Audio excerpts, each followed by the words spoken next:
भारत का यूरोपीय संघ यूरोपियन यूनियन के 27 देशों के साथ जो मुक्त व्यापार समझौता FTA फ्री ट्रेड एग्रीमेंट 18 वर्ष की लंबी बातचीत के बाद यह समझौता भारत और यूरोपियन यूनियन के बीच संपन्न हुआ है। यह समझौता भारत के अर्थव्यवस्था के लिए एक तरह से कहा जा रहा है कि ये मदर ऑफ ऑल डील्स होगा। भारतीय इकोनॉमी को इससे भरपूर मदद मिलने वाला है।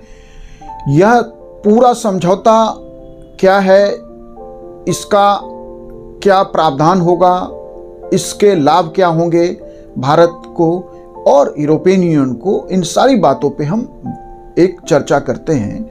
तो देखिए, FTA जो फ्री ट्रेड एग्रीमेंट होता है, जो व्यापार और व्यवसाय के रास्तों के जो रुकावटें हैं, रुकावटें क्या होती है मुख्यतः, मान लीजिए भारत को कोई सामान अमेरिका को बेचना है तो उसमें यदि अमेरिका एक्साइज ड्यूटी या जिसको आप टैरिफ कहिए कि यदि उच्च दर पे लगाएगा तो क्या होगा कि सामान की डिमांड कम हो जाएगी। यदि वो टैरिफ कम होगा तो डिमांड बढ़ जाएगी। ऐसे ही हम किसी देश के वस्तुओं पे, सेवाओं पे यदि हम एक्साइज ड्यूटी या टैरिफ अधिक दर पे लगाते हैं तो उसकी मांग उतनी नहीं बढ़ सकती है।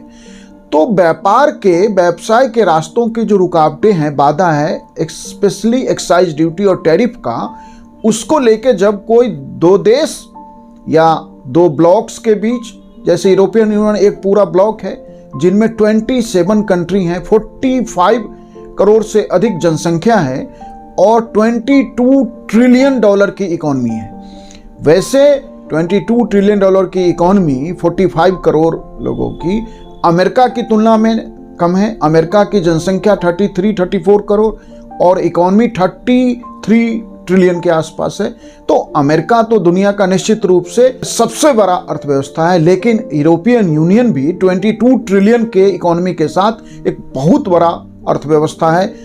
एक ऐसा जोन है जहां भारत के लिए भरपूर संभावनाओं का रास्ता खुल गया है। इस डील के बाद 96.6% यूरोपियन सामानों पर जो लगने वाला टैरिफ है, जो अभी हम 50% से लेके 150% तक लगा रहे थे, वो अब 0 से लेके 20% के बीच हो जाएगा। लेकिन इसमें यह बात ध्यान रखना है कि यह ऐसा नहीं है कि एकाएक हो जाएगा, यह ग्रेजुअली, धीरे धीरे यह टैरिफ जो है कम किया जाएगा। और इसके दायरे में जो रुकावट था यूरोपियन यूनियन के साथ FTA में, वो रुकावट था कि अमेरिका का भी और यूरोपियन यूनियन के देशों का भी यह दबाव था कि भारत अपने डेयरी इंडस्ट्री को खोले। हम इसके लिए तैयार नहीं थे, क्योंकि भारत में आप कह सकते हैं कि एग्रीकल्चर के बाद सबसे अधिक रोजगार भारत के डेयरी क्षेत्र में, लाखों लोग इस डेयरी क्षेत्र से जुड़े हैं, उनका जीवन, परिवार और सारी चीजें उससे संचालित होती है। तो डेयरी क्षेत्र, सोया मिल और अनाज पर किसी तरह की कोई ड्यूटी, टैरिफ में कोई छूट नहीं दी गई है। हम जो है सारे दबाव के बाद भी इसको नहीं माना, लेकिन हमने बहुत सारे क्षेत्रों में हमने माना है। तो ये जो मदर ऑफ ऑल डील समझौता है, ये ऐतिहासिक इसलिए भी है कि वक्त की जरूरत पे हुआ है।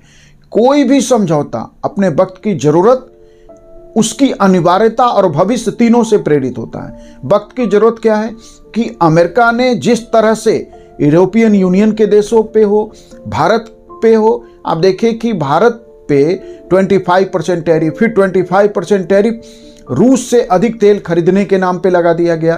तो अमेरिका ने जिस तरह से भारत के ऊपर टैरिफ की और धमकी, जितना टैरिफ, तो उसने जो पूरा इकोनॉमिक माहौल है भारत का, जो पूरे भारत की अर्थव्यवस्था में जिस तरह की स्थितियां पैदा कर दी थी, ऐसे कारण से जब यह समझौता हुआ है तो यह समझौता वक्त की सही जरूरत पे हुआ है।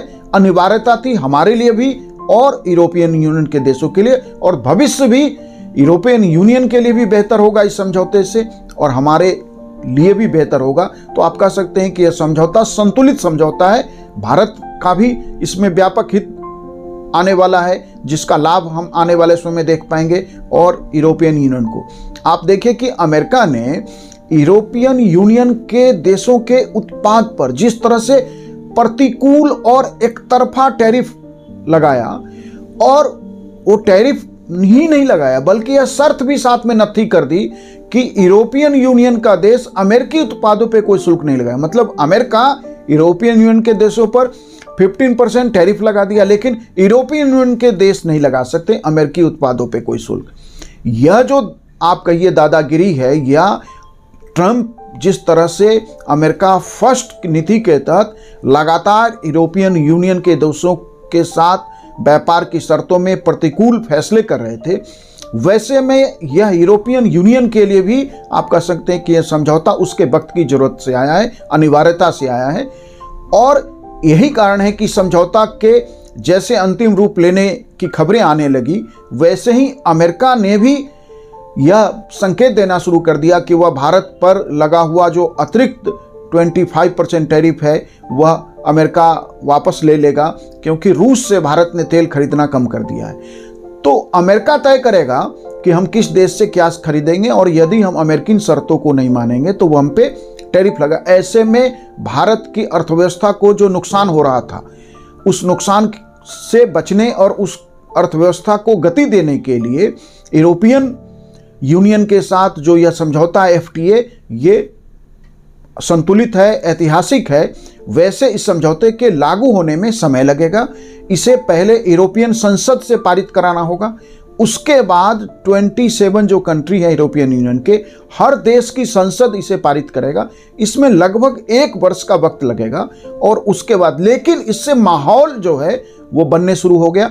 राजनीतिक फायदा और व्यापार को गति देने के लिए जो राजनीतिक माहौल है वो बहुत मैटर करता है। तो राजनीतिक माहौल बनना शुरू हो गया, अमेरिका से संकेत आने शुरू हो गए, और इससे हमारी 90% से अधिक, 90% से अधिक जो हमारी चीज़ें हैं वो अब शून्य शुल्क के साथ, एक्साइज ड्यूटी के साथ, टैरिफ के साथ यूरोपियन यूनियन के बाज़ारों में जाएगी, जिसका सबसे ज़्यादा लाभ आप कह सकते हैं गारमेंट इंडस्ट्री को, लेदर इंडस्ट्री को, मछली उद्योग को, आभूषण के कारोबार को।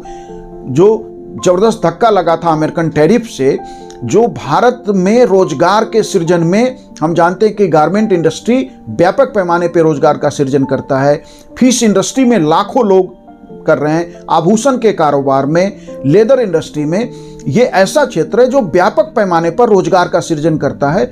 और उसमें अमेरिकन टैरिफ के कारण जो गिरावट आई थी, जिस तरह की सुस्ती आई है, उसमें माहौल बदलने में यह आप कह सकते हैं कि भारत के लिए बहुत सुकून लेकर आया है। और इससे यूरोपियन यूनियन के देशों को भी, जर्मनी को, फ्रांस को, इटली को, ब्रिटेन जैसे देशों को भी फायदा होगा, क्योंकि ये वो देश हैं जो दुनिया के ऑटोमोबाइल निर्माण के क्षेत्र में अग्रणी देश हैं। तो भारत, हम जानते हैं कि आज दुनिया का सबसे तेज वृद्धि दर के साथ हमारा ऑटोमोबाइल इंडस्ट्री बढ़ रहा है, और महंगी और लग्जरी गाड़ियों की मांग लगातार भारत में बढ़ रही है, बिक्री बढ़ रही है। ऐसे में इन देशों को भी व्यापक फायदा होने वाला है।